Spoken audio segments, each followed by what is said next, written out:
নবীন, আমরা তরুণ, আমরা জাতি, ভবিষ্যৎ দেশ ও জাতি সেবাই হবে, দেশ ও জাতি সেবাই হবে আমাদের জীবনে শপথ।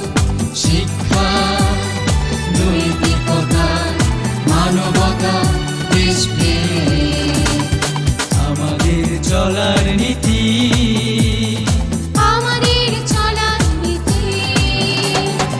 এটাই মজিদ জরিনা ফাউন্ডেশন স্কুল কলেজে মূলনীতি।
প্রিয় শিক্ষার্থীদের অনলাইন ক্লাসে স্বাগত জানাচ্ছি।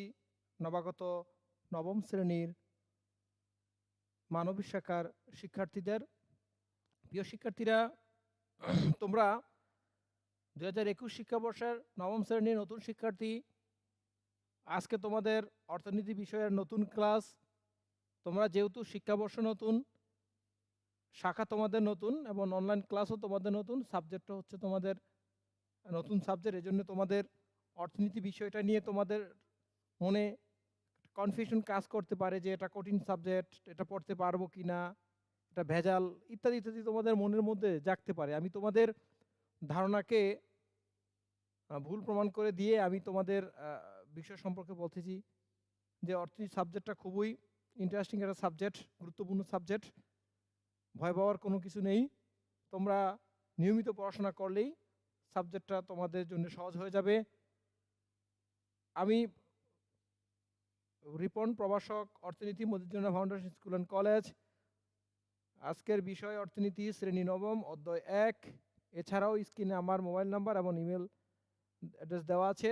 তোমরা প্রয়োজনে পড়াশোনার ব্যাপারে তোমরা আমার সাথে যোগাযোগ করতে পারো। প্রিয় শিক্ষার্থীরা, তোমরা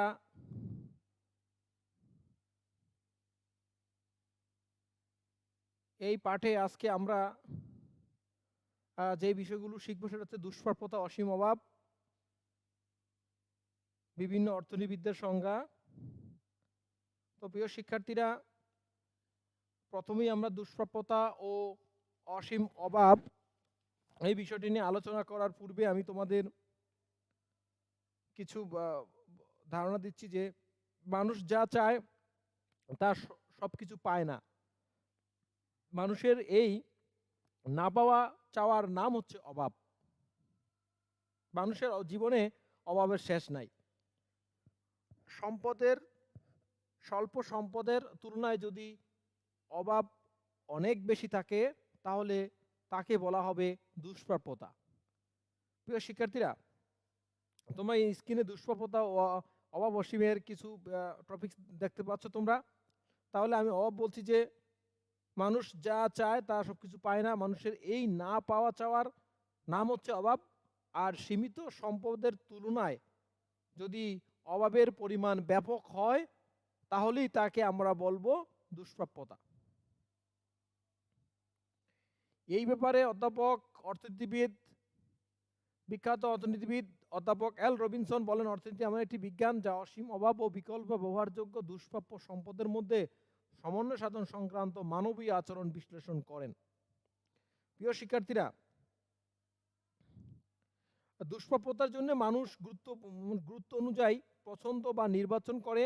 পছন্দ করার প্রয়োজন না হলে অর্থনীতি বিষয়েরও প্রয়োজন থাকতো না। অর্থনীতি শেখায় কিভাবে সীমিত সম্পদের সর্বোচ্চ সদ্ব্যবহার করা যেতে পারে। প্রিয় শিক্ষার্থীরা, আমি আশা করি তোমরা দুষ্প্রাপ্যতা ও অসীম অভাব ব্যাপারে তোমরা ধারণা পেয়েছ। যেহেতু ক্লাসটা তোমাদের প্রথম ক্লাসে তোমরা শতভাগ নাও বুঝতে পারো, নিয়মিত আশা করি তোমরা নিয়মিত ক্লাস করলে তোমাদের বিষয়টা সহজ হয়ে যাবে। প্রিয় শিক্ষার্থী, আমি আবারও বলি যে মানুষ যা কিছু চায় তা সে পরিপূর্ণ না পেলে বা কিছুই না পেলে তাকে অভাব বলা হয়। আর আমাদের সম্পদের তুলনায় যদি অভাবের পরিমাণ অনেক বেশি হয় তাহলে তাকে বলা হবে দুষ্প্রাপ্যতা। প্রিয় শিক্ষার্থীরা, আমরা চলে যাচ্ছি অর্থনীতিবিদদের বিভিন্ন সংজ্ঞা। তোমরা স্ক্রিন দেখতে পাচ্ছ অ্যাডাম স্মিথের প্রদত্ত সংজ্ঞা। জ্ঞান বিজ্ঞানের উন্নতির সাথে অর্থনীতির বিষয়ের পরিধি অনেক বেড়েছে। অতীত ও বর্তমান অর্থনীতি বিষয়ের সমন্বয় অর্থনীতি বিষয় এখন অনেক উন্নত বা সমৃদ্ধ। প্রথমে যারা অর্থনীতি বিষয় উপস্থাপন করেছেন এদের মধ্যে অ্যাডাম স্মিথ, ডেভিড রিকার্ডো এবং জন স্টুয়ার্ট মিল অর্থনীতিকে সম্পদের উৎপাদন ও বন্টনের বিজ্ঞান বলে মনে করেন। এদের মধ্যে অ্যাডাম স্মিথকে অর্থনীতির জনক বলা হয়। তোমরা আরও একটু ক্লিয়ার হওয়ার জন্য বলি, পল স্যামুয়েলসন হচ্ছে আধুনিক অর্থনীতির জনক। তাহলে অর্থনীতির জনক হচ্ছে অ্যাডাম স্মিথ আর আধুনিক অর্থনীতির জনক হচ্ছে পল স্যামুয়েলসন। তাহলে আমরা অ্যাডাম স্মিথের সংজ্ঞায় উনি কি বলেন যে অর্থনীতি এমন একটি বিজ্ঞান যা জাতিসমূহের সম্পদের ধরন ও কারণ অনুসন্ধান করেন। সম্পদকে কেন্দ্র করে অর্থনীতি গড়ে ওঠে। তাই সম্পদ আহরণ ও উৎপাদনই মানুষের অর্থনৈতিক কার্যাবলীর মূল উদ্দেশ্য।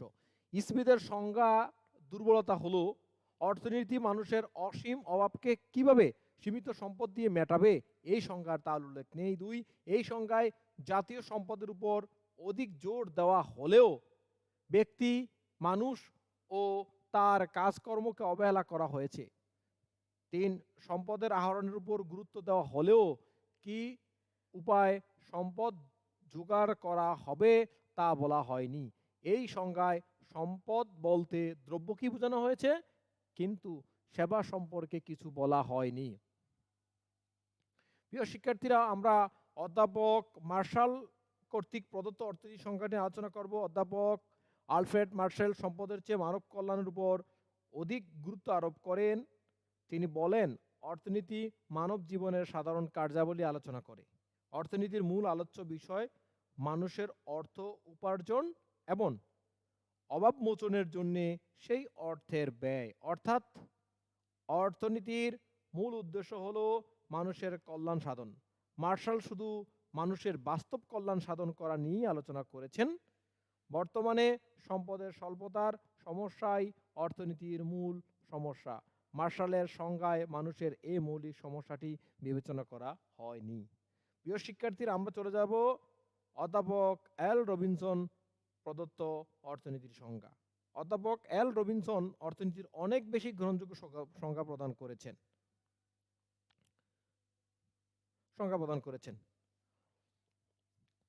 তার মতে অর্থনীতি হলো এমন একটি বিজ্ঞান যা মানুষের অসীম অভাব এবং বিকল্প ব্যবহারযোগ্য দুষ্প্রাপ্য উপকরণের মধ্যে সমন্বয় সাধনকারী কার্যাবলী আলোচনা করে। অধ্যাপক মার্শালের চেয়ে অধ্যাপক এল রবিনসনের সংজ্ঞাটা অনেক গুরুত্বপূর্ণ, গ্রহণযোগ্য। অর্থাৎ অধ্যাপক এল রবিনসন, অ্যাডাম স্মিথ এবং অধ্যাপক মার্শালের সংজ্ঞা দুটিকে পর্যালোচনা করে একটি পরিপূর্ণ সংজ্ঞা প্রদান করতে সক্ষম হয়েছেন। তাই আমি মনে করি অ্যাডাম স্মিথ এবং অধ্যাপক মার্শাল এই দুই মনীষীর অর্থনীতিবিদদের সংজ্ঞার চেয়ে অধ্যাপক এল রবিনসনের প্রদত্ত সংজ্ঞাটি হচ্ছে গুরুত্বপূর্ণ।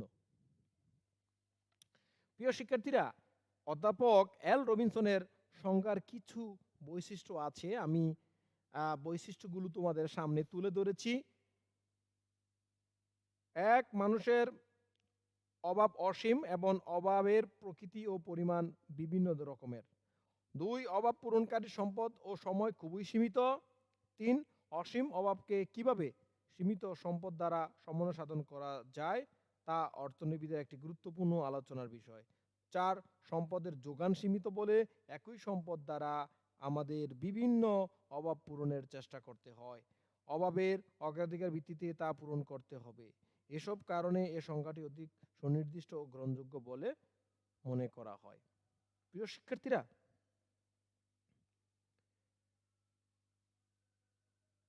তোমরা তোমাদের পাঠ্যপুস্তকের প্রথম অধ্যায়ে শুরুতেই তোমরা সম্পদের দুষ্প্রাপ্যতা এবং অসীম অভাব ও অর্থনীতিবিদ্যার বিভিন্ন সংজ্ঞা তোমরা অবশ্যই খুঁজে পাবে।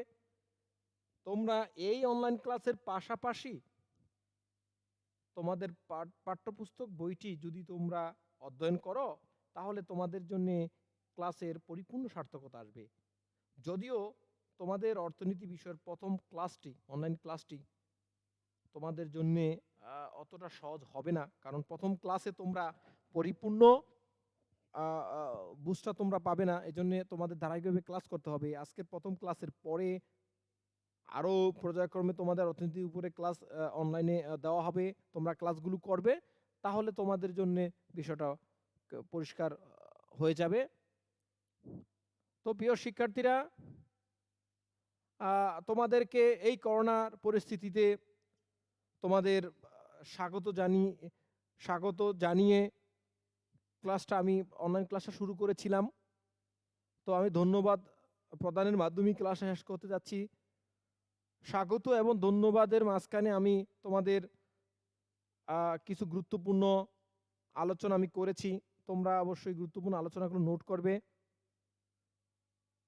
তবে বাসায় যথেষ্ট পড়তে হবে। প্রিয় শিক্ষার্থীরা, এই করোনা মহামারীতে তোমরা আমাদের ক্যাম্পাসে আসার জন্য খুবই অতি আগ্রহে অপেক্ষা করতেছো।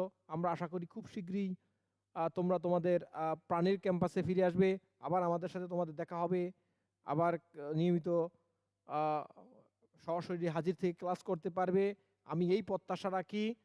এবং বাসায় তোমরা স্বাস্থ্যবিধি মেনে তোমরা তোমাদের পাঠ্য কার্যক্রম নিয়মিতভাবে চালিয়ে যাবে, এই প্রত্যাশা আমি রাখি। এবং পরবর্তী অনলাইন ক্লাস আপলোড যখন করা হবে তখন তোমরা ক্লাসটা গুরুত্ব সহকারে দেখবে, এই প্রত্যাশা রাখি। আবারও সকলকে ধন্যবাদ জানিয়ে আজকের মতো অনলাইন ক্লাস থেকে বিদায় নিচ্ছি। সকলকে ধন্যবাদ। আল্লাহ হাফেজ।